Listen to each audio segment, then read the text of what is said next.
The period between the wars, I mentioned how the Ataturk modernized, secularized, westernized Turkey. A lot of good has been said about Ataturk for his attempts. The Pahlavi family tried the same thing in Iran, and it failed miserably in Iran. The dynasty that controlled Iran until 1979 was the Pahlavi dynasty.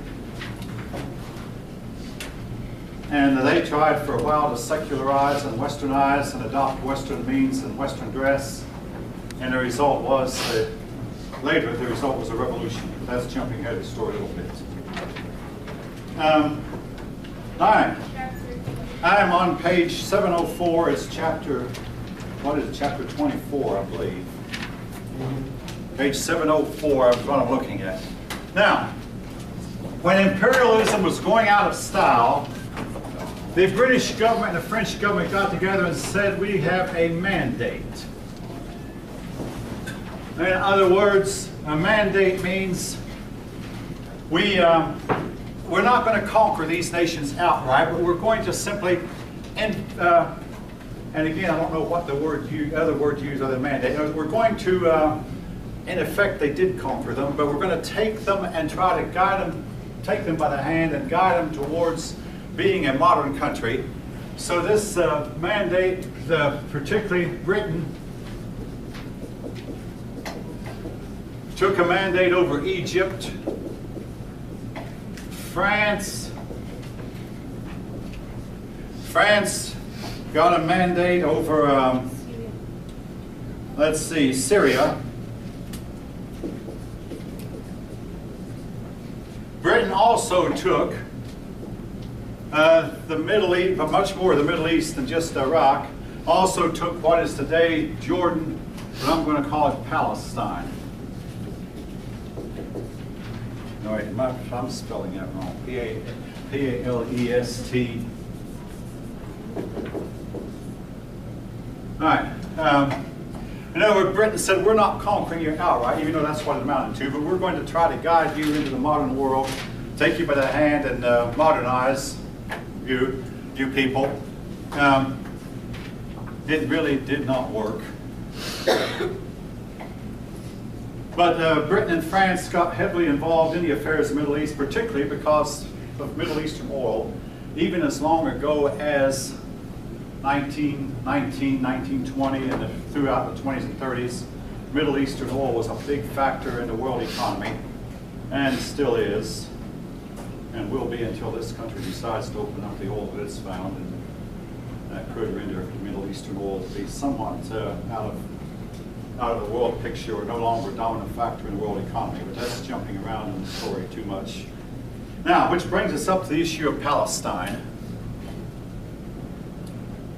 Before I start, I want to state, I realize that we have different kinds of people in this room, and some of you might seriously disagree with what has wound up happening in Palestine. You're welcome to express your disagreement here, but I want to just simply lay out the facts. Britain had the mandate in Palestine, and Lord Balfour issued his famous Balfour Declaration. The Balfour Declaration was simply stated that the Jews would be given their homeland in the ancient country of Palestine that they had been driven from in Roman times. Now, this obviously you should realize this is a very important part of modern day history. Well, the local Arab people protested vigorously, and to make a long story short, the Jews were not given their homeland at this time. During the time period that's covered in this chapter.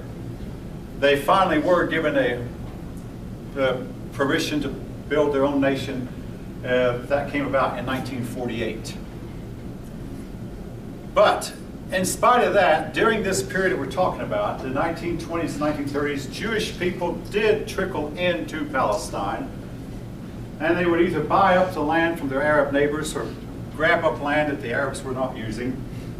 and they transformed this land into something of a paradise.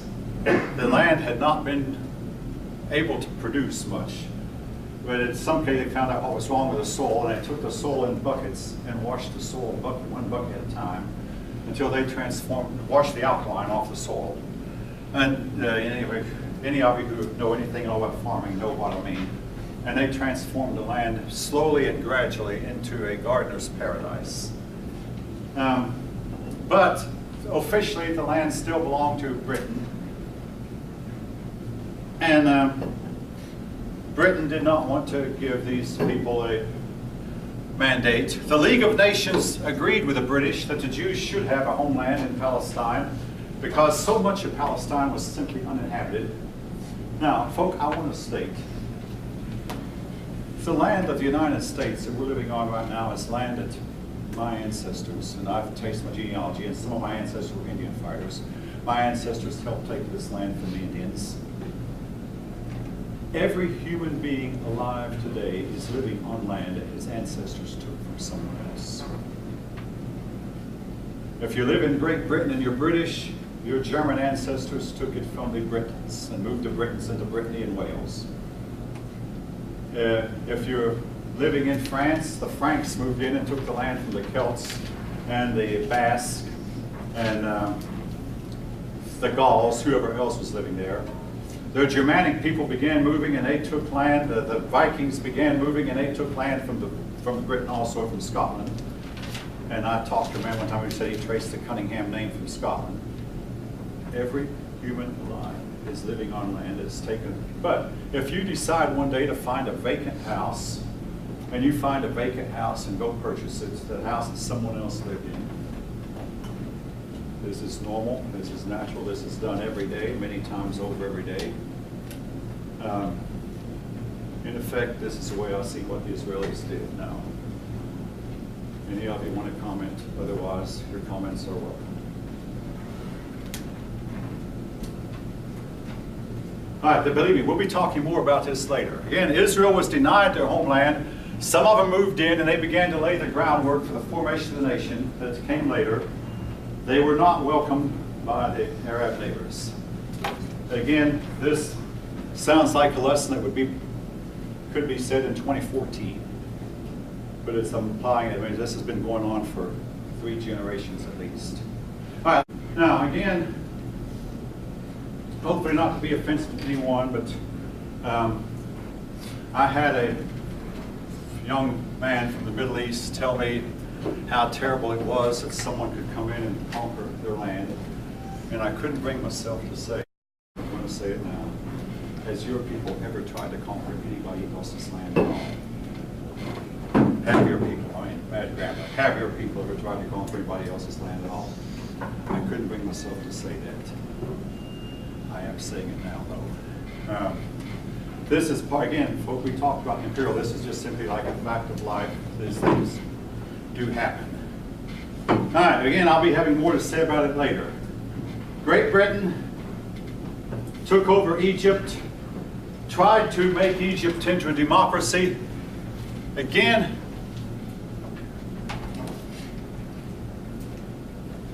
the people of the Middle East generally have not been predisposed toward democracy.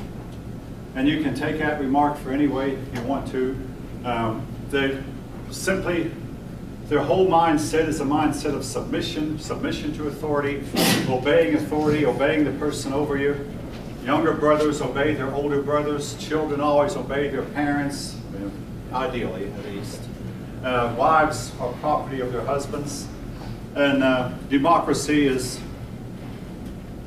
generally considered anathema. We would discuss this when I was in high school. Does democracy work for some people? And I remember my history teacher, Mr. Woods by name. I don't even remember his first name, but he told us that democracy only works with certain people and it has not worked in the Far East or the Middle East and in a lot of African countries, and generally has not worked in Latin American countries. Now that was true up to that time. Now for those of you from Latin America, this class I took was in 1965. Now Latin America has since become more democratic, but during the time period we're talking about, I mean, It just seemed like Latin Americans were having a difficult time having democracy. And as we was up the semester, we could visit the Middle East again and the Far East. We'll learn that a lot of these Far Eastern countries have had a tough time with democracy. I'll say this for those persons who may not like democracy.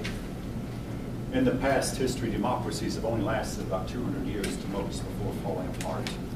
The United States is about 240, 238 years old.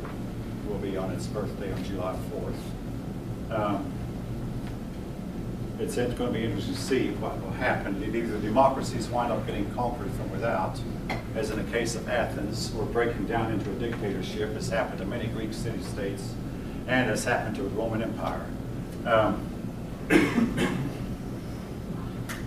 Someone has said, and to this day, nobody remembers who first said it. Someone said democracy will work until the common people find out they can dip their hand into the public treasury or the public pot and get money from the public pot.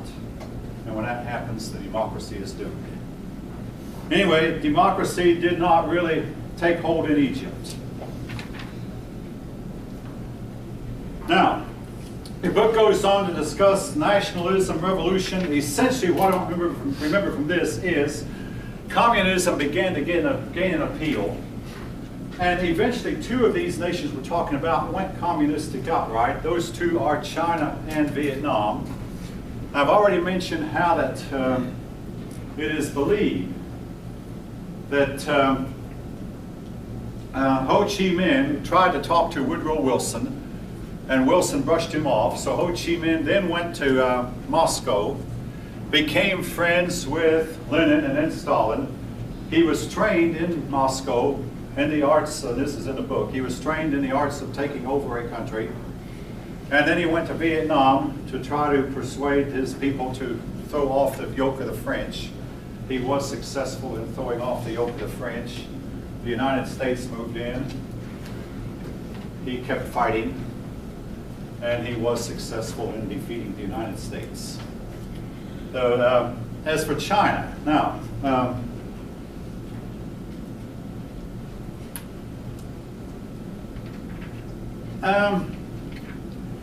the Chinese began to become disillusioned with their old Confucian ways. Well, actually, if you know anything about Vietnamese history, Vietnam had been conquered by China for 1,000 years, and during that 1,000 years, the Chinese made many converts to Confucianism. So both China and Vietnam were Confucian countries, and they became disillusioned with Confucianism when they saw that Confucian countries had been overrun by their enemies, beaten down, battered down, kicked around. Vietnam was conquered by the French, and China was taken over by Russia, partly by Britain, partly by France, partly by Japan, and I believe partly by Germany. And this did not bode well for the for Confucian ideals. So the communists began to make some headroads. Now, when Sun Yat-sen had taken over China in 1905, I believe. Anyway, it was somewhere around there. Sun Yat-sen had taken over China, but eventually Chiang Kai-shek became the leader of China. He was opposed by the communists, Mao Zedong. Now again, if you folk had grown up when I did, you would have heard a lot about Mao and Chiang. These two men fought each other for many, many years, with Chiang initially winning. As for Mao, he was able to absorb defeat after defeat, including one of his worst defeats was the Long March, which occurred in 1934, but don't worry about the date. Essentially, know that between the wars, Mao was defeated by the forces of Chiang, and Mao was forced into a long march toward when it was away from Chiang Kai-shek. Mao is able to recover. Now, eventually, these two men had to stop their fighting among themselves and form an alliance because they had a third enemy who was an enemy of both of them, namely the Japanese. Japan began to assert itself and began to make inroads into China, and the two men formed an uneasy truce and got together and fought together side by side. They had their force fight together during World War II. Eventually, with a lot of help from outside, they defeated the Japanese. And owing in part to, I mean, after all, the Chinese had about, I don't know what the ratio was, but maybe 6 or 7 times more people than Japan. Also, China was much bigger than Japan. And the Japanese simply overextended themselves. They conquered a lot of territory, but they just simply conquered more than they could handle. And the United States began to send weapons into China, along with Britain, along with other countries. And with the weapons that the Chinese got, they were able to eventually, it took some doing, but eventually they were able to defeat the Japanese and drive them out.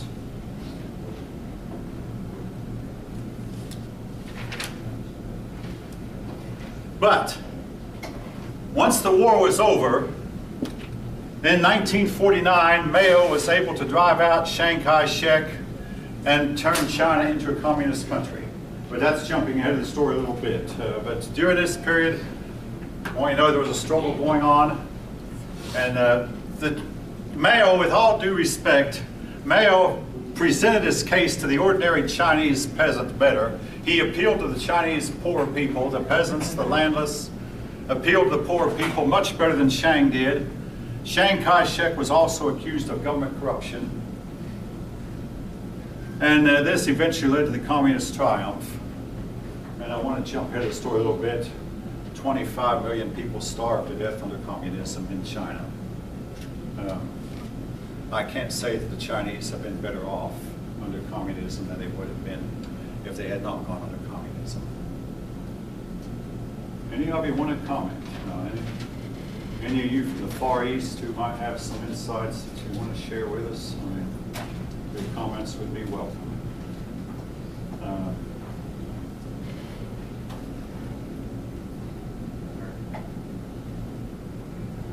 Okay.